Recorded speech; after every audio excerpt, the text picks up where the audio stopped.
Heather Lockett, and this is Lasting Conversations. Kristi Price is with us this afternoon in the studio. Hi, Kristi. Hi, how are you doing? Good. Thank you for having me. Thank you for coming. She is the director and president, CEO, founder of KP Matchmaking. She is a beautiful matchmaker and a dating service provider here in Florida and in Pennsylvania. Her mission and goals, one of them is to help people create healthy, lasting, loving, committed relationships. Mm-hmm.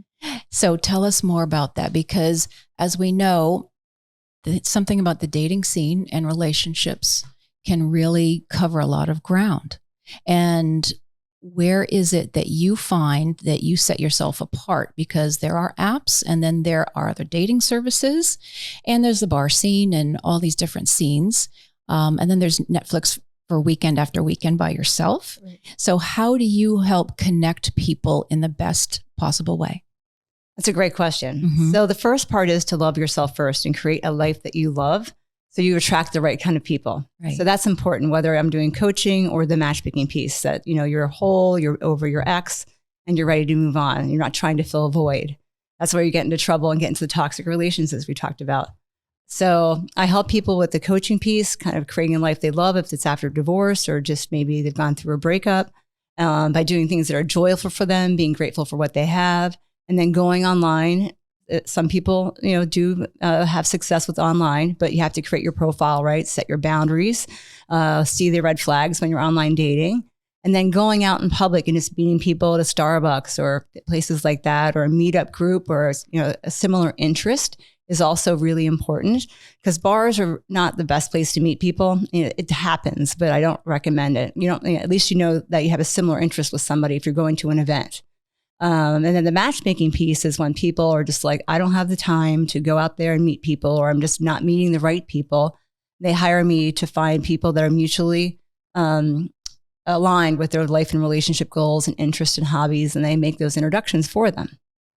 Well, that is a mouthful. And I love everything that you're just saying, and just tapping back on the self first. Now, I'll just go ahead and say I'm 10 years post-divorce. And from 14 until almost 50, I was with my high school sweetheart, and then my husband of 26, almost 27 years. So that was my entire life. And so these last 10 years, I have been looking at me and looking at my life and finishing my motherhood, my parenthood time, and really reestablishing who I am for my next juncture, rather than jumping in to fill that void, if you will, to the next guy, nor closing myself off and saying I'm, you know, the He-Man haters club. Oh, right. Right. Because I know there's a lot of women that they just say that's enough, and I'm not going to do that either. So to find that balance of self first, and then to be ready to be open to that next door. Within a lot of the stuff that you're just saying, what is it? I think people can be so fearful about relationship. Maybe they want to date or they have hookups, but that's not the same as a real relationship. And how are you finding that kind of committed relationship, that people are actually finding each other to do that? And I'm going to say we're in Florida. I don't want to perhaps make a stereotype, but in some ways there is a stereotype of it's seasonal. People are here, they're gone, they're not necessarily committed to the one location. Maybe that helps, I don't know. And how is it that people can land well together? Surprisingly enough, I think there are, like you said, in Florida, it's a little different market than Philadelphia. Okay. So there are a lot of age gaps, for lack of better words. Right, that's one of it. Some of these men need validation, and the Yep. women are looking for a paycheck. They'll just be straight. Yeah. Well, okay, I'm going to stop, because let's get into some of the stereotypes, or they're not really stereotypes. You mentioned meetup. There was a whole meetup group for women to say how to find your gold, right? Yes. So they're looking for that paycheck to be arm candy. Right. And then you're hearing, oh, well, the guys just want nurses and purses. So there's the flip side. That's true. You know, they want their mommy, or they want their whore. You know, they want both or either or neither. Exactly. So again, how do we wade through these realities and or misconceptions? Well, I think going back to healthy relationships, number one, you have to find someone that's healthy, because those relationships, I mean, they're transactional for the most part, and they work for those people who need validation or need, you know, a paycheck or whatever. But there are people down here, men and women, that are really, they're whole, they're healthy, and they want someone that's age appropriate, that's aligned with what they're looking for and their value systems and life and relationship goals. Those are the people you want to meet. So if you're searching for someone to support you or someone to make validation, it's not going to end well. It's just not, for the most part. It might feel pretty good in the beginning. Exactly. And then it plays through. For sure. Plays through. So how long have you been doing this? And what drew you to matchmaking? I've been doing it for 15 years, and I got divorced and didn't take the time to heal. And I had a great husband for many reasons. It just didn't work out. And so, but I went out there looking for like the fun guy, the really charismatic guy. And it just, I made a lot of mistakes. So I stopped and started looking inward at myself and feeling, what am I attracting? Which is, you know, very much, I mean, this word's thrown around a lot, but narcissistic, you know, types of men that are super fun and love bomb you in the beginning. And I just stepped away and really did work on seeing those red flags, working on myself, getting happy with myself, because my identity was always my jobs. And I think even men, even more so. But I was like, oh, I'm a financial advisor, I'm this and that, instead of just looking inward and just loving me for who I am. Right. And then I did a lot of research on learning how to date online and see the red flags, as I mentioned. And I started helping my friends, you know, go out there and meet people, and they're having a lot of success. So I decided that I didn't even know dating coaching was like a real job. And I remember talking to some friends, and they said, that sounds like an amazing thing to do. So I did this to help people not make the same mistakes I did with dating the wrong man after my divorce, and just helping them find love. That's beautiful. Now, what about the guys? Because it can't be easy for them either. You know, from a women's perspective, and I'm friends with a lot of women, you sort of have this stereotype of, you know, the guys are kind of doofus and they only want one thing.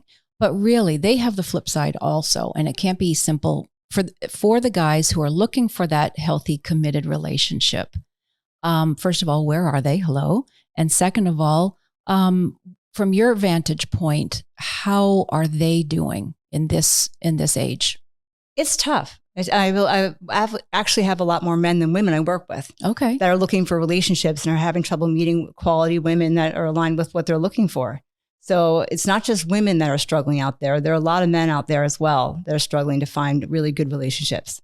And what would be some pearls of wisdom and nuggets when you do either events, you do social events, you do the one-on-ones? Kind of walk us through some of these different scenarios. So I do events down here. In fact, I have one next Thursday, and that helps people connect. So if they're not sure about coaching or matchmaking with me, or even if they're a client, they'll come to these events. We do like mixers, speed dating events, things like that, to help people connect and meet people out in the regular world that don't want to online date or are not having success with online dating.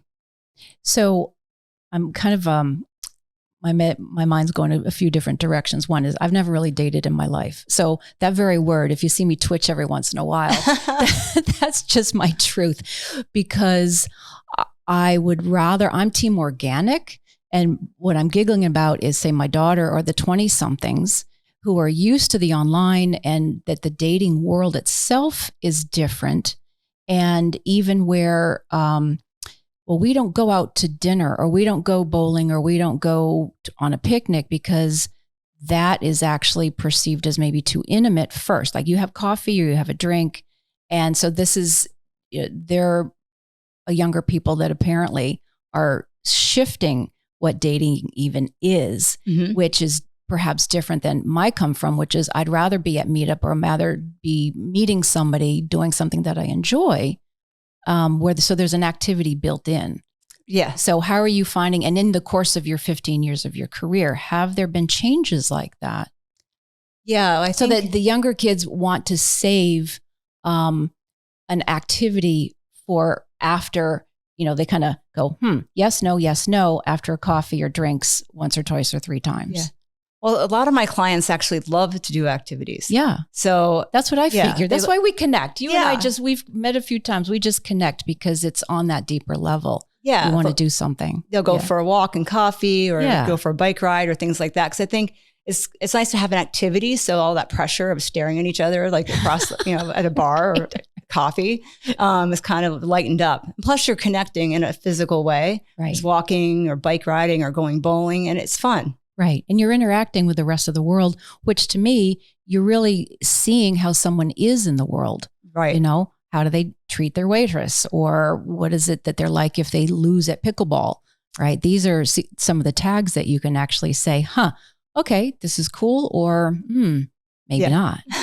For sure. Maybe not. Mm-hmm. So, again, for team organic and meeting people, and I like the notion of being social and having the different parties and things like that.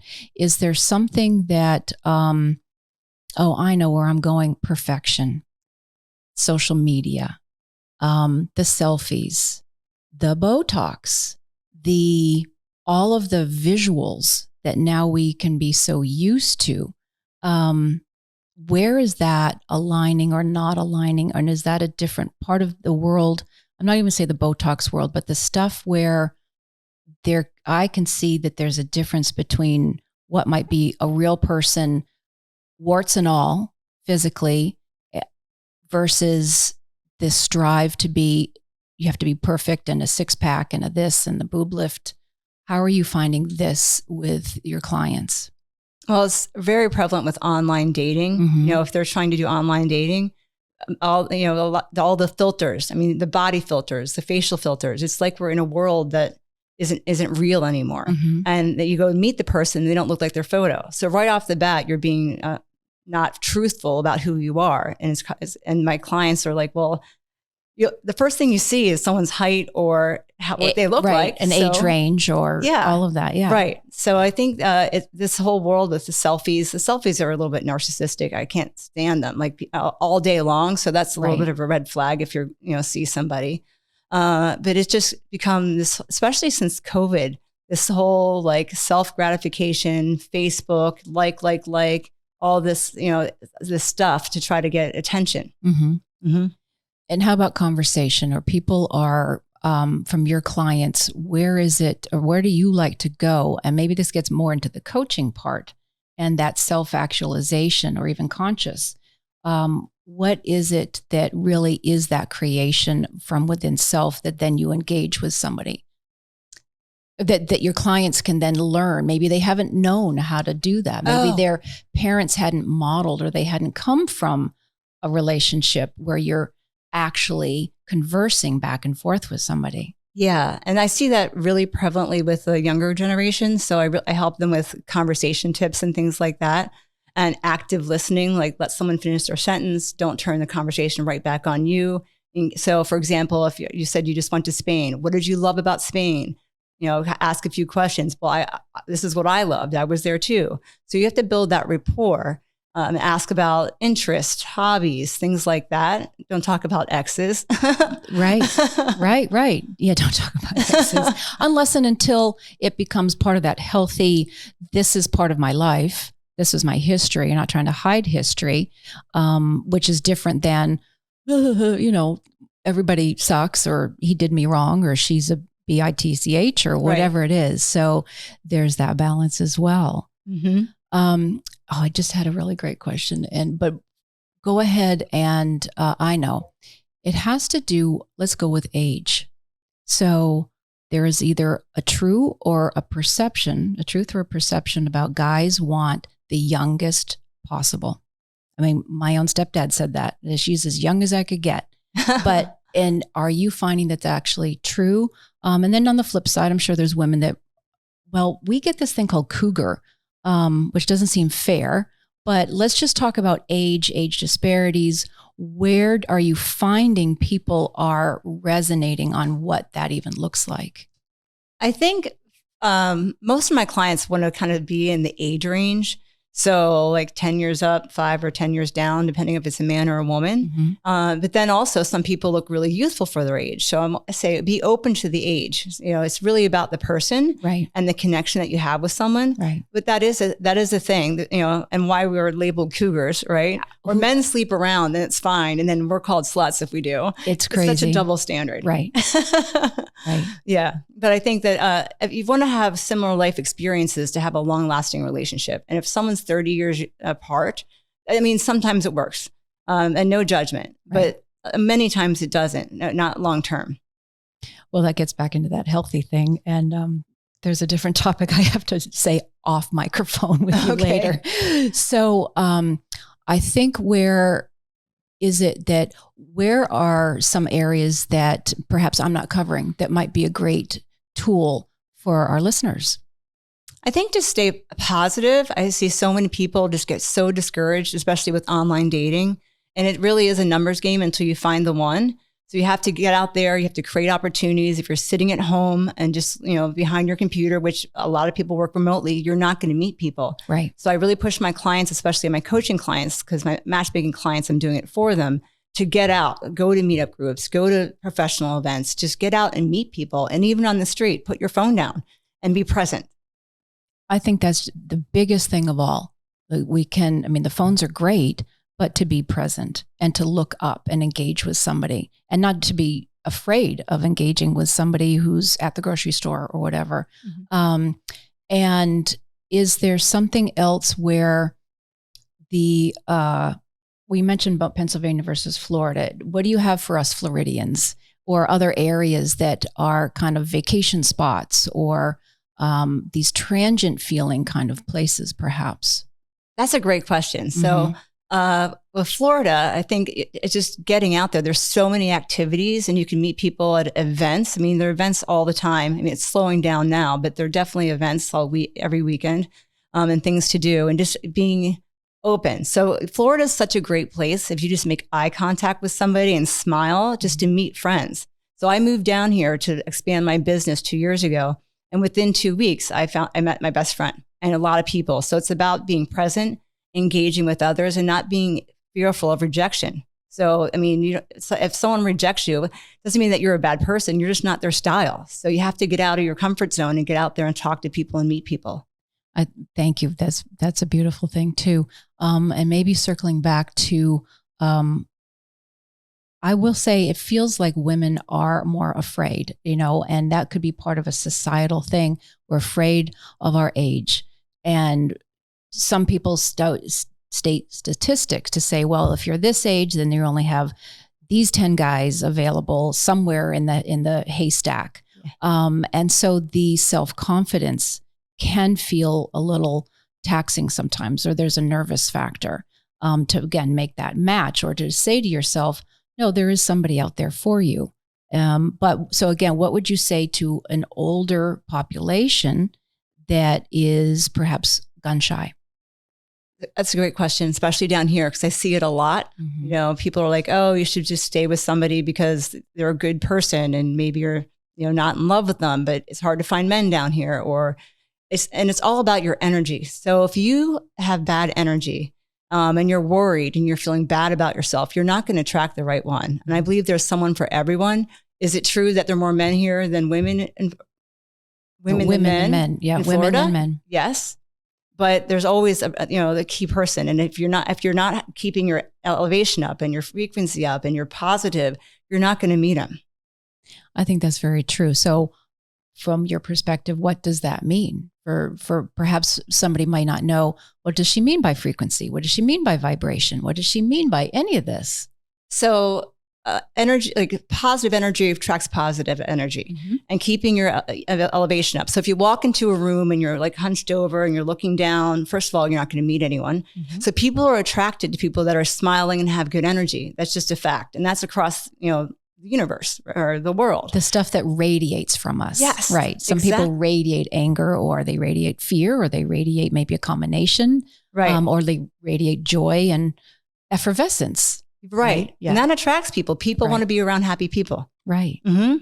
That's very good. And do you have any narcissistic red flags as some helpful tips to stay away from or to be mindful of? Yeah. The one thing is love bombing. If someone's coming on to you too strong and talking about the future and, oh my gosh, we're so perfect for each other too soon, it's an immediate red flag. If they don't know you yet, that's huge. I'm seeing the big, just giant, big red flag. Yeah. And that's why I got into this, because they're so charming. They're amazing people at first. I'll take care of you. No one else will possibly love you more. And I've seen that flame out way too many times with people. Yeah. And also if they're rude to service staff and things like that. Totally. It'll come back to you down the road. Absolutely. Yeah. And, it'd be nice if you have a decent mother relationship, or at least understand your family dynamic. Exactly. Right? Life doesn't have to be perfect because our families are their own weirdness, but to be okay with it and to be honest and valid and valued. So this gets back into what is healthy and who perhaps has done their work. Right. Right. They have to do the work. And also everyone has disconnections with certain family members, but if they don't have like a good network of friends and they're disconnected with their whole family, you have to really look at that and why. Right. Mm-hmm. Well, and then this is probably a topic for an entire show, really, in terms of what is some of the verbiage, what are some of the red flags, or we could get into victim consciousness and codependency and all of these different things that I'm sure you cover with your clients. And those topics are vast. They are. Right? They are vast, but this is why it's important for each of us to do our own work first and then step out and have our discerners better. A friend of mine says, my picker was broken. Like she picked once, twice, 3 times and it bit her in the ass. But at least now someone who says, oh, my picker was broken, right? Or maybe my discerner was off kilter a little bit to discern. So I think there is the fun part on the show. We always circle back to the joy and the fun part. The whole thing can be fun, where it's not quite so terrifying. But I think people are in an interesting time right now. There's a lot going on politically. We've just had COVID, but there's still waves of that. This trust, mistrust, that's what we can really touch on real quick, perhaps, is this sense of not only who am I in this world that is changing. We have political differences. We have healthcare differences. We've had a whole long time of not knowing really who to trust and where to go. Right. But again, in certain areas, it's been more physically open. We can step outside, and in other areas, you have winter or you have to close off some. But let's just talk 1 second more about that whole trust mistrust, which obviously goes back to ourselves, between us and us. But within this construct of dating and being in the world with other people, how are you finding that? Are people navigating the differences that are happening right now in the world? Definitely they are. In fact, I talked to a girl today that's in LA, and she said, they're locked down for so much, and now there's so much judgment over viewpoints, which never was the case before. If you were a Republican, if you were a Democrat, people could actually survive together, or if you're a vaxxer, or I'm not even going to say the word. Right. If you don't just yes or no, or this it. or this, belief systems. We'll get into belief systems and different practices. Yeah. Yeah. So it's created such angst and divided us so much. And that's been a problem for dating, because people are so divided. And they are like, they won't trust someone because they voted for Biden or they voted for Trump or whatever. Right. So it's really difficult to really meet people that are aligned with so many things, in addition to what you're talking about, what's gone on in the world, especially the last 2-3 years with COVID, and just, it's been a crazy world. It's been very radical. And I think it's has people, everyone a little bit on edge. Well, actually, you were kind of touching at your chest. Is there a certain guardedness? People are feeling a little guarded of their heart or of their physical body.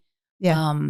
So that's a different thing too, as to how to open up, perhaps. Yeah, because COVID did that. So I think, especially where the locations where you were, you're masked up. You're not talking to everyone. You're scared you're going to get COVID and you're going to die. There's people running scared all around anyway. Right. Right. And now if there's financial fear, or it all comes back to if there's fear or recognizing, oh, this is where I'm afraid, but I don't have to be. It could be something irrational. Right. Yeah. Yeah. And with all my clients, and I do this too, because we all have days that, bad days or a little fearfulness. We're both aligned with this. Because we are human. Grateful. Right.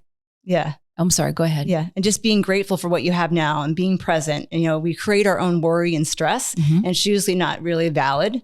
So just taking a break, believing in yourself, that there are good people out there. I mean, they're bad people too, but just be smart about it and set your boundaries and see the red flags. And I think that I went through this one before I got into this about being vulnerable. And I used to think that it was a place that was of like not strength. And I went to a walk on fire, and this whole thing when I was going through, a walk-in on red coals. Yep, I did the whole thing. Yep. And they said, "So what do you want to release?" I said, "Well, being vulnerable, because it's weak." And he said, "No, being vulnerable is a place of strength that you'll survive whatever it is that comes down the pike that may hurt you. You have to be open. And if you're closed off to friends, family, or love, it's never going to happen." That's a beautiful thing.